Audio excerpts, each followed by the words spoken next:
SBI clerk में भी mains में क्लियर नहीं हुआ था।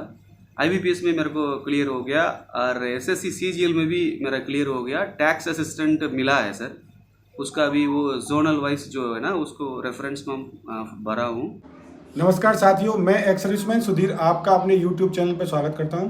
साथियों, आज हमारे साथ हैं एक्स सर्विसमैन मनिक्कम आर, जिन्होंने डिसेबल्ड एक्स सर्विसमैन से आईपीएस क्लर्क 2022 में अपना सिलेक्शन लिया है। तो आइए जानते हैं सर की जर्नी।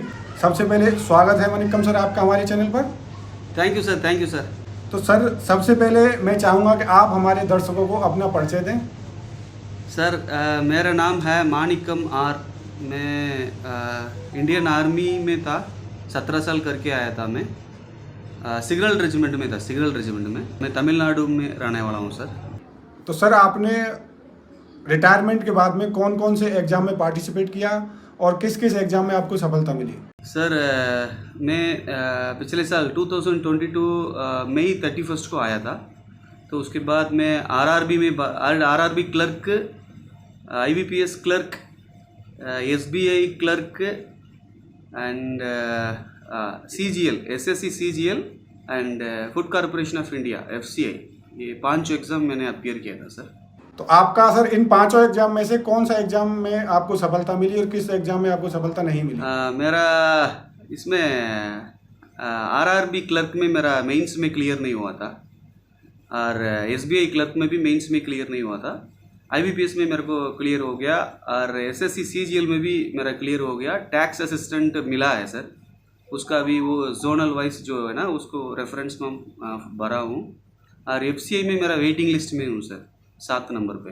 तो फिलहाल आपका आईपीएस क्लर्क में ज्वाइनिंग हो गया है, तो शायद आपको और किसी जॉब्स की अभी ज़रूरत नहीं है। तो सर, मैं पूछना चाहूँगा कि आपने अपनी सर्विस के दौरान कितनी प्रिपरेशन की थी गवर्नमेंट एग्जाम की? मैं 2021 दिसंबर में मैंने आईबीपीएस क्लर्क का एप्लीकेशन, मतलब आईबीपीएस क्लर्क का प्रीलिम्स दिया था। उसको दो महीने के पहले मैंने प्रिपरेशन स्टार्ट किया था। वो 2021 दिसंबर 17-18 को शायद मैंने प्रीलिम दिया था। तो वही मेरा फर्स्ट एग्ज़ाम था। उसके बाद उसमें ज़्यादा मैं नंबर नहीं ले पाया क्योंकि उसको 3 महीने के पहले मैंने प्रिपरेशन स्टार्ट किया था। तो उसके बाद मैंने फिर थोड़ा थोड़ा पढ़ना शुरू किया। फिर उसके बाद 6 महीने के बाद बाहर आ गया। फिर आर्मी में रहते जो उतना ज़्यादा टाइम नहीं मिल पाया। फिर आने के बाद ही मैंने प्रिपेयर किया सर। तो सर, आपने अपनी प्रिपरेशन में मतलब कहाँ से अपनी प्रिपरेशन की? कौन से यूट्यूब चैनल से पढ़ाई की, ऑफलाइन कोचिंग किया, या किस तरह से आपको हेल्प हुई आपकी प्रिपरेशन में? हाँ, मैंने सर ये अपना एक इसमें मैंने ज्वाइन किया था। हमारा लोकल एक इंस्टीट्यूट था, उसमें उतना मेरे को हेल्प नहीं मिला था। बट मेरे को पता चला कि ये सिलेबस है। सिलेबस पता चलने के बाद फिर मैंने वो सब पढ़ना शुरू कर दिया था। फिर मैं क्वांट्स के लिए मैंने आशीष अरोरा सर का था, उसको पढ़ा था। उनका बहुत यूज़ था सर उनका। और इंग्लिश के लिए निमिषा बंसल मैडम का जो यूट्यूब चैनल है और उनका एक परफेक्शन बैच है, वो थोड़ा देखा था और एडिटोरियल वगैरह पढ़ा था। रीजनिंग के लिए मैंने फिर बहुत सारे मैंने फॉलो किया उसे। एक बैंकर्स पॉइंट करके एक यूट्यूब चैनल है, वहाँ से मैं फिर शुरू में थोड़ा उनको फॉलो किया था। वहाँ से फिर मेरे को क्वांट्स में भी थोड़ा 2-3 ट्रिक्स वगैरह देखा था। और एक दंकर सर करके विर्चुअस करके एक चैनल है, वहाँ से मैं थोड़ा प्रैक्टिस वगैरह किया था। 500 रुपया 400 रुपया का एक कोर्स था, उसको लेके मैंने मेंस के लिए थोड़ा प्रैक्टिस किया था सर। बाकी इसमें जनरल अवेयरनेस के लिए मैंने वही अफेयर्स क्लूड का वीकली वीडियोस देखा था। मेरे को मेंस के लिए सिर्फ 1 ही महीना बचा था, उसी में मैं वीकली वीडियोस देखा था। सिर्फ 5-4 उसमें 3 ही मार्क ही होता है उसमें सेक्शनल। तो मैं 5 मार्क लिया था तो मेरा पास हो गया, उसमें सेक्शनल क्लियर हो गया। बस इतना ही है सर। एक्चुअली मॉक टेस्ट के बाद ही थोड़ा एक्चुअल पढ़ाई शुरू होता है। तो जब मैं आरआरबी के लिए जो अप्लाई किया था, उसके बाद मैंने मॉक टेस्ट दिया था, तब पता चला कि क्या क्या पढ़ना है।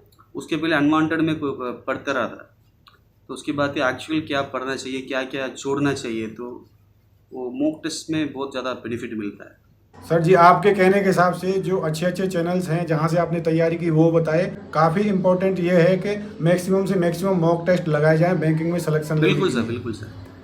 मेरा तरफ से तो प्रिपरेशन सर स्टार्ट एक करने के पहले एक दो मॉक तो देना ही चाहिए। जो अभी 2023 के लिए आईयूपीएस के फॉर्म निकल चुके हैं, तो हमारे काफ़ी भाई प्रिपरेशन कर रहे हैं, तो उनके लिए आपकी सलाह कैसे होगी कि वह अपना सिलेक्शन कैसे लें? अभी से मॉक टेस्ट दीजिए सर, डेली एक मॉक टेस्ट दीजिए। सर, जो हमारे एक्स सर्विसमैन भाइयों के सबसे ज़्यादा क्वेश्चन हैं वह डिसेबल्ड एक्स सर्विसमैन भाइयों की डीवी के हैं। तो आप बताएं, डिसेबल्ड एक्स सर्विसमैन भाइयों के लिए डीवी में कौन कौन से डॉक्यूमेंट रिक्वायर्ड होते हैं, परसेंटेज का क्या इशू है, इसके ऊपर हमारे भाइयों को मार्गदर्शन करें। सर, डिसेबल एक्सर्विसमैन के लिए हम दो बंदे थे सर। एक इंजीनियर्स रेजिमेंट का था, एक मैं था। तो दोनों अट्रीब्यूटेबल वाले थे। उसमें कोई परसेंटेज का कोई प्रॉब्लम नहीं है। वो डॉक्यूमेंट मांगते हैं, उसके लिए वो एक परफॉर्मा ये सर्टिफिकेट है जो आप एप्लीकेशन में ही दिया होता है, वही सर्टिफिकेट रिकॉर्ड से बनवाना पड़ता है सर। इतना ही सफिशिएंट है, बाकी कोई डॉक्यूमेंट का ज़रूरत नहीं सर। बाकी कोई डॉक्यूमेंट वो मांगा भी नहीं है। काफ़ी भाइयों का क्वेश्चन रहता है कि हमारे यूनिट से मिलेगा। आपका कहना है कि रिकॉर्ड से जो परफॉर्मा ए है उसी की रिक्वायरमेंट होती है। जी सर, उसी परफॉर्मा ए में जो डिसेबल वाले के लिए जो लिखा जाता है अट्रीब्यूटेबल टू मिलिट्री सर्विस का एक ऑप्शन रहता है। हमारा सिग्नल रेजिमेंट में क्या है कि उसमें वो वाला लिखा ही नहीं है, सिर्फ मेडिकल लो मेडिकल कैटेगरी ऐसे कुछ लिख दिया था। तो इसलिए मैंने दोबारा उनको एक एप्लीकेशन दे के एक कैटेगरी का सर्टिफिकेट लिया था। बस यही दोनों मैंने दिया था। और इंजीनियर से जो आए थे वो सिर्फ एक ही डॉक्यूमेंट दिए थे, इसी से हो गया सर। बाकी कोई डॉक्यूमेंट का ज़रूरत नहीं है, परसेंटेज का कोई दिक्कत नहीं है। मैं अपने साथियों को बताना चाहूँगा कि सर को आईपीएस क्लर्क में पीएनबी बैंक इशू हुआ है और सर अभी फ़िलहाल में अपनी ज्वाइनिंग की ट्रेनिंग प्रोसेस में है, जो कि मुंबई में है, और वहीं से सर हमारे इंटरव्यू कंडक्ट कर रहे हैं, जो कि अपने एक्स सर्विसमैन साथियों के लिए मार्गदर्शन का काम करेगा। तो सर, मैं आपसे यह भी पूछना चाहूँगा कि बैंकिंग जॉब ही आपने क्यों प्रिपेयर किया, बाकी जॉब्स में और बैंकिंग जॉब्स में आपको एक्स सर्विसमैन भाइयों के लिए क्या अंतर लगता है? सर, मेरा पर्सनली थोड़ा फाइनेंशियली प्रॉब्लम है, इसलिए मैंने बैंकिंग में जा रहा हूँ सर। उसमें पे प्रोटेक्शन है, इसलिए मेरे को थोड़ा उसमें हेल्प मिल जाएगा, इसलिए मैं बैंकिंग चूज़ कर रहा हूँ सर। सर, बहुत ही अच्छा जॉब है बैंकिंग में, और फाइनेंशियल देखा जाए तो एक्स सर्विसमैन भाइयों के लिए बैंकिंग से अच्छा कोई भी जॉब नहीं है। सर, मैं भी यही चाहूँगा कि हमारे सभी एक्स सर्विसमैन भाई ज़्यादा से ज़्यादा अपना बैंकिंग में सिलेक्शन लें। जो 2023 में बैंकिंग एग्जाम्स दे रहे हैं, आपका उनके लिए क्या? अभी 2-3 महीने का टाइम है, तो अभी से आप आज से आप स्टार्ट कर लीजिए मॉक टेस्ट। डेली एक मॉक पक्का डालना है, और हो सकता है 2 मॉक डालो। उसको देख लो उसमें कौन सा कम आ रहा है, उसी के ऊपर प्रैक्टिस करते रहिए। किसी भी हालत में आप मोरल डाउन मत हो जाइए, मेरे से मतलब कम मार्क्स आ रहा है करके कभी भी ऐसे मत सोचिए। तो शुरू में सबके आता है, मेरा कभी 35 में शुरू हुआ था पिछले साल ही, फिर मैं मॉक्स करते करते मेरा आ गया है, मेरे को पता भी नहीं चला, ऑटोमेटिक मेरा मार्क्स बढ़ गया है। सिर्फ मॉक टेस्ट ही प्रैक्टिस करना है। अगर हफ्ता में 2 बार अगर मेंस अभी से करेंगे तो भी अच्छा है। तो मैं यही चाहता हूँ कि आप हमेशा पॉजिटिव रहें, ये मत सोचिए कि हमारे से नहीं होगा, पक्का हो जाएगा। बस मॉक टेस्ट करते रहें। और इंग्लिश के लिए डेली एडिटोरियल पढ़ें। ग्रामर पार्ट ज़्यादा उसमें मार्क्स मेरे को तो नहीं आता है, इसलिए मैंने पूरा रीडिंग कॉम्प्रहेंशन का पार्ट जो है उसी के ऊपर ध्यान दिया। जो एडिटोरियल जो है एक निमिषा बंसल मैडम का आता है, उसी को फॉलो कीजिए।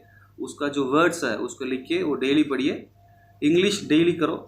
और बाकी जो पॉइंट्स के लिए जो टेबल्स होते हैं, परसेंटेज टू फ्रैक्शन होता है और स्क्वायर किप्स होता है, ये पूरा डेली ये पढ़ना है। और मैं ये बोलता हूँ कि रीजनिंग में मिसलेनियस पार्ट ज़्यादा अच्छा रखना है। सो पजल के बारे में ज़्यादा नहीं सोचना है। मेंस के लिए पजल उतना मतलब हार्ड रहता है, प्रीलिम्स के लिए पजल पक्का करना है। तो पजल जो है प्रीलिम का पजल ज़्यादा लगाइए। जब मेंस पास हो जाएंगे तो उसमें क्या है कि ज़्यादा पजल के पीछे ज़्यादा मत जाइए, उसमें मिसलेनियस पार्ट को ज़्यादा स्ट्रांग रखिए। उसमें जितना मार्क्स ले सकते हैं वो पूरा का पूरा उसमें करने से आराम से हो सकता है सर। सर ने सभी एक्स-सर्विसमैन भाइयों को बहुत ही अच्छी बात बताई है। मैं इसमें थोड़ा सा और ऐड करना चाहूँगा कि प्रीलियम के साथ साथ अपने मेंस में भी थोड़ा बहुत एक्स-सर्विसमैन भाइयों को फोकस करना चाहिए, क्योंकि प्रीलियम्स के रिजल्ट आने के बाद में मेंस एग्ज़ाम के बीच में जो टाइम गैप है वो बहुत कम होता है और इतने कम टाइम में मेंस की अच्छी तरह से प्रिपरेशन नहीं हो पाती है। ऐसा ही है सर? सर अगर आप IBPS के थ्रू जाना है तो आप जनरल अवेयरनेस के पीछे ज़्यादा करने की ज़रूरत नहीं है। आप 6-7 मार्क अचीव करने के लिए डेली वो वीडियोस जो वीकली वीडियोस है वो देखने से आपको अच्छा हो जाएगा। मिनिमम 6-7 मार्क तो मिल जाएगा। बाकी इसमें इंग्लिश में अच्छा आप तैयार करना पड़ेगा, इंग्लिश और बाकी सब। अगर SBI प्रिपेयर करना है अभी से आप जनरल अवेयरनेस के पीछे अच्छा पढ़ना चाहिए, क्योंकि उसमें सेक्शनल कट ऑफ नहीं है। बाकी एवरेज लेके और इंग्लिश और जनरल अवेयरनेस अगर अच्छा प्रिपेयर करेंगे तो आराम से SBI में भी हो जाएगा। सर हमारे एक्स-सर्विसमैन भाइयों का एक जनरली जो सबसे ज़्यादा क्वेश्चन पूछने वाला है, एट्रीब्यूट के साथ साथ में जो हमारे एग्रीवेटेड भाई हैं उनके काफ़ी क्वेश्चंस आ रहे हैं। तो आपके DV में या जो अभी आपका ट्रेनिंग सेशन मुंबई में चल रहा है, इसमें आपके साथ में कोई एग्रीवेटेड एक्स-सर्विसमैन भाइयों से आपकी मुलाकात हुई है जिन्होंने अपना सिलेक्शन लिया? नहीं सर, अभी ट्रेनिंग सेंटर में हम 10-12 एक्स-सर्विसमैन हैं। वो मैक्सिमम एयरफोर्स के 7-8 है, 2 नेवी के हैं सर। मैं एक ही हूँ जो आर्मी से है। तो मेरे साथ ऐसे कोई नहीं है सर। DV में 2 बंदे थे, जो एक इंजीनियर्स का था और मैं था डिसेबल एक्स-सर्विसमैन। दोनों एट्रीब्यूटेबल थे। एग्रीवेटेड का मेरे साथ मुझे देखा नहीं सर, इसलिए उसके बारे में मैं आइडिया नहीं सर। जी सर, तो अगर आपको फ्यूचर में एग्रीवेटेड वाले के बारे में कुछ भी जानकारी होगी तो आप प्लीज़ मुझे बताएं, जिससे कि मैं अपने एक्स-सर्विसमैन भाइयों को इस संबंध में कोई मार्गदर्शन कर सकूं। तो सर कोशिश करना थोड़ा सा, अगर पता होता है तो आप बताने की। पक्का सर, पक्का मैं इन्फॉर्म करूँगा सर। अगर कोई ऐसे मिलता है तो पक्का मैं आपको इन्फॉर्म करूँगा सर। तो हमारे एक्स-सर्विसमैन भाइयों को मनिक्कम सर ने बहुत अच्छी बात बताई, जिससे वह अपने 2023 के एग्ज़ाम में अपना सिलेक्शन ले सकेंगे। मैं भी ईश्वर से कामना करूंगा कि हमारे सर अपने फ्यूचर में और भी ज़्यादा कामयाब हों, अच्छे से अपनी बैंकिंग जॉब में अपना प्रमोशन पाएँ। तो बहुत बहुत धन्यवाद सर हमसे बातचीत करने के लिए। Thank you sir, very thank you sir. हमने सर के साथ में रात में इंटरव्यू कंडक्ट किया है, क्योंकि टाइम की सर के पास भी व्यस्तता है और मेरे पास भी टाइम थोड़ा सा कम है। तो मैं आशा करता हूं कि सभी एक्स-सर्विसमैन भाइयों को हमारी इन बातचीतों से काफ़ी हेल्प मिलेगी। अगर कुछ क्वेश्चंस आपके हैं तो आप कमेंट बॉक्स में कमेंट करें। मैं सर से भी रिक्वेस्ट करूंगा कि आपके क्वेश्चंस का जवाब दिया जाए। आगे भी मैं अपने एक्स-सर्विसमैन भाइयों को जानकारी देता रहूँगा। तो मनिक्कम सर धन्यवाद, बहुत बहुत धन्यवाद। थैंक यू सर, जय हिंद सर। सभी दर्शकों को हमारा नमस्कार, जय हिंद।